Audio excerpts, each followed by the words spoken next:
मिथिलांचल का एकमात्र TV channel Mithila much news अब यूट्यूब पर भी।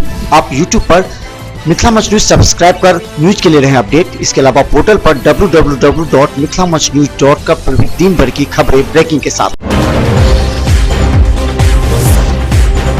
लौकी स्वास्थ्य केंद्र के परिसर में टीकाकरण को लेकर स्वास्थ्य प्रभारी अजीत के द्वारा वीडियो एसएसपी और प्रतिनिधियों के साथ बैठक कर कई बिंदुओं पर की गई चर्चा। गौराबराम प्रखंड मुख्यालय के प्रांगण में प्रखंड स्तरीय रवि महोत्सव प्रशिक्षण शिविर वीडियो की अध्यक्षता में की गई आयोजित।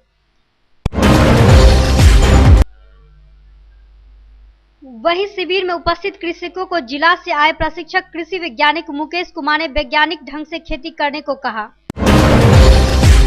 क्योटी थाना पुलिस ने गुप्त सूचना के आधार पर पैगंबरपुर गांव में छापेमारी कर 3.5 लीटर महुआ शराब के साथ 2 कारोबारी को गिरफ्तार कर न्यायिक हिरासत में भेज दिया। क्योटी प्रखंड के 12 स्कूल संसाधन केंद्रों पर उत्तर पुस्तिकाओं की जांच का कार्य 5वें दिन भी रहा जारी। वही जिसके लिए 425 शिक्षकों व शिक्षिकाओं की प्रतिनियुक्ति की गई।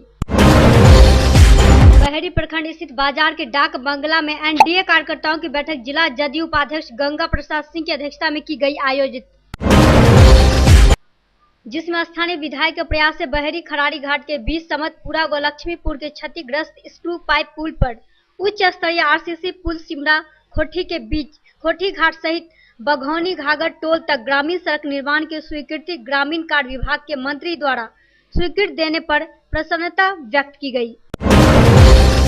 बहेड़ी लहरेसराय मुख्य सड़क में ब्लॉक मोड़ पर उसरी जाने के क्रम में केंद्रीय स्वास्थ्य राज्य मंत्री अश्विनी चौबे का एनडीए एवं मानवाधिकार संरक्षण प्रतिष्ठान के कार्यकर्ताओं के द्वारा किया गया भव्य स्वागत।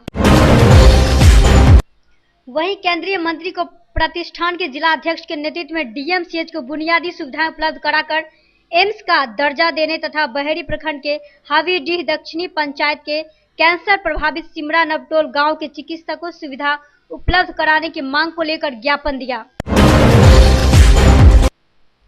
शनिवार को कार्तिक पूर्णिमा के अवसर पर शहर के कई घाटों पर उमड़ी श्रद्धालुओं की भीड़। आस्था की डुबकी लगाने में लगे श्रद्धालु माता कमला की प्रतिमा बनाकर की जा रही पूजा अर्चना। मधुबनी जिला के बिस्फी प्रखंड के भोज पंडौल पंचायत में बाढ़ राहत में गड़बड़ी को लेकर बीडीओ कार्यालय का जनप्रतिनिधि एवं ग्रामीणों ने किया घेराव। 45वीं विद्यापति पर्व समारोह में दूसरे दिन देर रात पहुंचे केंद्रीय राज्य स्वास्थ्य मंत्री अश्विनी चौबे। वहीं उनको पाक चादर व मखान की माला पहनाकर किया गया भव्य स्वागत। साथ ही उन्होंने विद्यापति के मूर्ति पर किया माल्यार्पण। महाविद्यालय में चल रहे त्रिदिवसीय 45वीं विद्यापति पर्व समारोह का शनिवार को रहा तीसरा दिन। वहीं जिसमें देर रात सांस्कृतिक कार्यक्रम का हुआ आयोजन। मौके पर कई गणमान्य लोग रहे मौजूद। प्रत्येक वर्ष की तरह इस वर्ष भी 7 नवंबर को होने वाले मां श्यामा माई मंदिर में नवाह यज्ञ को लेकर जोर शोर से चल रही तैयारियां, जिसमें नवाह यज्ञ से पूर्व निकाली जाएगी भव्य कलश शोभा यात्रा। वहीं दूसरी ओर जिसका उद्घाटन मिथिला विश्वविद्यालय के कुलपति, संस्कृत विश्वविद्यालय के कुलपति, विद्यापति सेवा संस्थान के महासचिव डॉक्टर वैद्यनाथ चौधरी उर्फ बैजू सहित कई गणमान्य लोगों के द्वारा दीप प्रज्वलित कर किया जाएगा उद्घाटन। शनिवार को मिर्जापुर स्थित गुरुद्वारा में काफी धूमधाम से मनाई गई 549वीं गुरु नानक जयंती। वहीं जिसमें कीर्तन के बाद लंगर का भी हुआ आयोजन। मौके पर नगर विधायक संजय श्रावगी को गुरुद्वारा कमेटी द्वारा किया गया सम्मानित। लंगर में सभी समुदाय के लोग रहे उपस्थित। हमेशा की तरह शनिवार को भी शहर में कई जगहों पर देखी गई भयानक जाम की स्थिति, जिससे आने जाने वाले लोगों को घंटों झेलनी पड़ी परेशानी। शनिवार को सिविल सर्जन कार्यालय में इंद्रधनुष की कार्यक्रम पर प्रेस वर्कशिप का किया गया आयोजन, जिसमें गर्भवती महिला को दिए जाने वाली टीका एवं पोलियो से पीड़ित हो रहे बच्चों को समय के अनुसार उनकी देखरेख का विस्तार पूर्वक की गई चर्चा।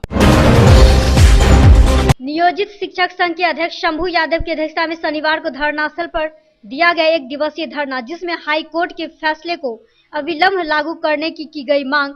मौके पर दर्जनों शिक्षक रहे मौजूद। शनिवार को जिला रसोइया संघ की ओर से नियमावली समय पर वेतन भुगतान को लेकर धरना देते हुए निकाला गया जुलूस। वहीं जिसमें उन लोगों ने कहा कि यदि हम लोगों को समय पर भुगतान नहीं किया गया तो हम लोग जिला के सारे रसोइया मिलकर जिलाधिकारी के मुख्य द्वार को जाम करने का काम करेंगे। लहरीसराय थाना क्षेत्र के खाजासराय मोहल्ले में बीती 28 अक्टूबर शनिवार को दहेज नहीं दिए जाने को लेकर एक दुल्हन की टूटी शादी, तो वहीं उसी मोहल्ले का एक लड़का रमीज राजा ने लड़की के पिता की मान सम्मान को ध्यान में रखते हुए दहेज मुक्त लड़की का थामा हाथ।